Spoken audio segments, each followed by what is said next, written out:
Hi there, this is a quick road test video, and this is for a Honda Civic 1.6 diesel, and this is the sport model. This car is registered WFZ9295. It is a UK car, it's Northern Ireland plate on the car, which actually I think looks rather nice on the vehicle. 2015 registered vehicle.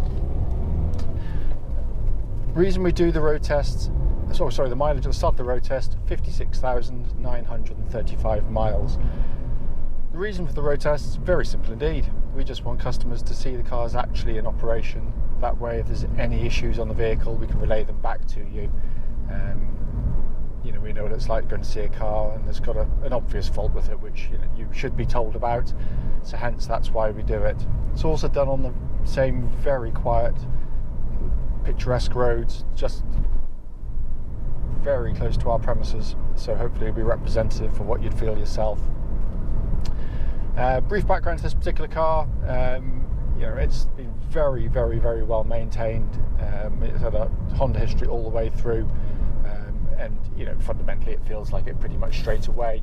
The car drives absolutely beautifully. Engine starts instantaneously. Very smooth, very quiet on the move. It's got plenty of punch to it. And of course, you can get quite amazing fuel economy out of these things. No warning lights on the dashboard relating to the engine or any other part of the vehicle either, should be pointed out. The car's been running for some time now, and temperature gauge is running at a third on the temperature gauge, which is exactly where it should be on a Honda car, petrol, diesel or otherwise in fact.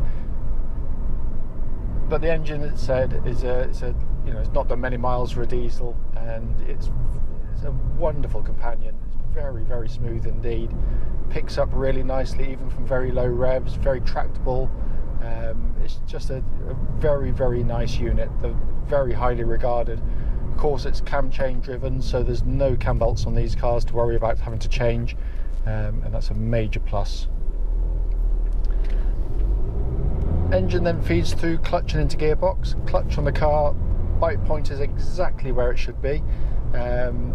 Smooth, slick in operation. Very nice indeed to use. It's got a weight to it. It's not over light. I don't like that, but it's exactly how it should be. With the clutch pressed in, engaged or disengaged, there's no vibrations. There's no engine note change. Nothing at all. But all in very fine order there.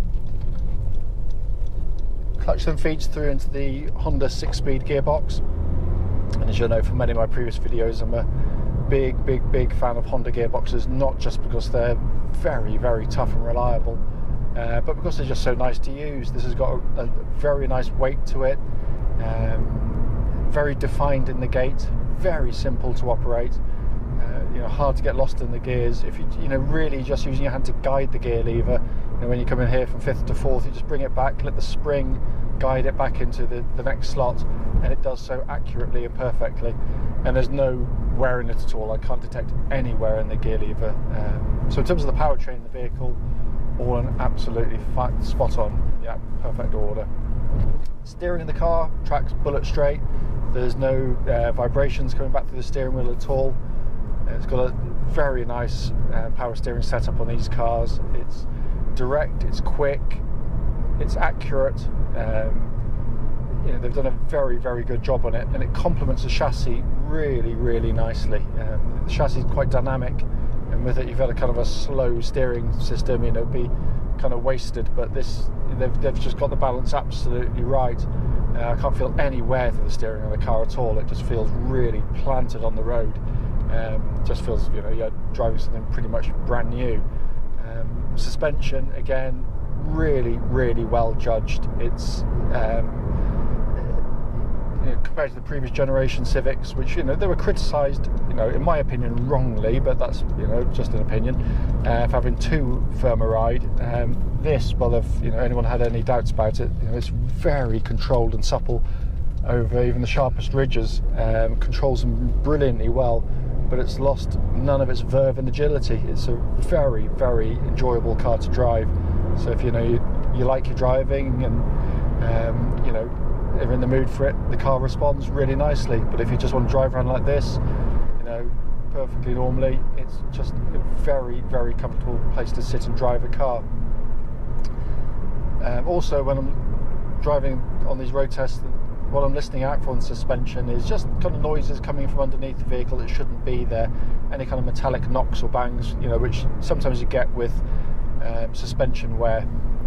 They're not always majorly problematic, or they can be really annoying. Normally little drop links on suspension. It's most cars are known to have those over the years, but this is very, very, very solid indeed. Brakes on the car pull up very, very well indeed. It's got a lovely pedal, no vibrations coming back through the pedal when I hit the pedal hard. All seems to be in very, very good order indeed. Driving along, very quiet in these vehicles. Again, what I'm doing on road tests is just listening out for any kind of wind noises that shouldn't be there. We might have a damaged windscreen seal or door seal or something like that, but everything's exactly as it should be in here. It's very quiet and subdued. Looking around inside the car, I love the interiors of these cars. I always have done, and I openly admit that it is an interior that kind of polarizes opinion, and in my mind I think that's actually quite a good thing. It means it doesn't leave you kind of feeling sort of indifferent towards it, because you like it or you won't. It's beautifully, beautifully built. There's not a murmur or a buzz or any creak from the inside of the car, but it just is a joyful place to sit and operate a car from. I love the driving position in them. You've got very high quality switch gear. You've got this sat-nav system with inbuilt rear parking camera in there, all working absolutely perfectly. Air conditioning, you've got dual zone climate control, so you can have different temperatures side to side to some degree. Air conditioning is pumping out absolutely ice cold air, and it's quite a hot day today.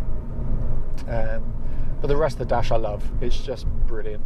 High up information for speedo and other information up there, so you can just look ahead and at the corner of your eye see it very clearly indeed. Then down below that, a more conventional pod of other information, revs, fuel and temperature gauge. And then you've got your multifunction steering wheel here with your hands-free telephone and cruise control built into it, as well as your audio system controls, but all working absolutely perfectly. It's and as I said at the start of the video, the point of the video is to pick up on any issues with the car, no matter kind of how trivial, but certainly any major ones. There's nothing on this. It drives beautifully well. It only went through MOT, I think it was yesterday or the day before. And we don't do it ourselves. We get an independent garage to do it, so we've got no input at all. And it passed without any advisories at all, which comes as no great surprise. However, if I've missed anything on the video, as I always say, don't hesitate, please do give us a call, and I'll happily answer any questions you might have.